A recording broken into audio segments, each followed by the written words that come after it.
Visiem labas. Šiandien aš noriu papasakoti tokią istoriją. Aš žaidžiau Roblox ir norėjau pažiūrėti Marijoną. Yra tokia youtuberė. Ir aš žaidžiau ir jie nusistatė garsą ir aš galvoju, gal aš garsą nenusistatau. Ir pasinė Robloxas be garso. Ir kažką sau prisiminkiau ir pasidariau naują akauntą. Ir pasidariau tokį pat savo skiną. Nu tai ką mes laukiam, jeigu mes jau galim pradėti video. Taip, šitas video bus labai keistas. Ir nesiklausykit.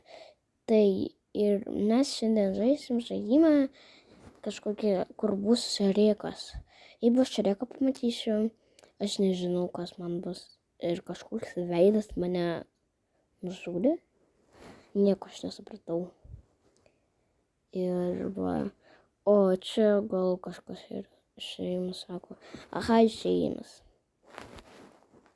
Tada man beidžia dėl kažko. Aš radau spintelę ir atidarysim ją. Ir ką man tas akmenis? Nereikalingas man tas akmenis. Kažką priliečiau. Čia turbūt kažkas jūroje maudėsi. Ir kur čia man eiti? Nieko aš čia nematau. Blogas tas žaidimas yra. Čia kažreko šis nėra. Nieko čia nėra. Tik kažkokie... O, aš matau ten kažkokį kambarį. Eina aš čia. O, nu čia nieko... Čia kažkas yra. O, aš čia matau spintelės, atidarykim jas. Ir ką man tos, galim pasakyti, malkos.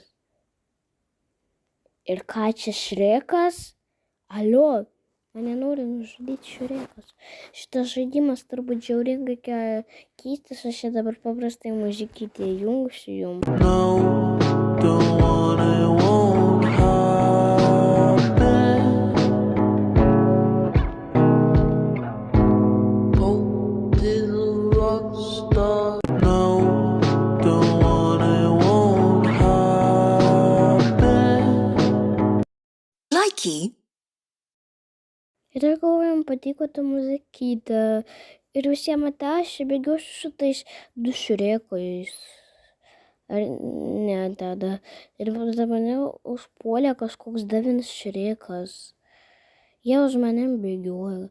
Ir visiems aš bėgiosiu ant tų šrekų.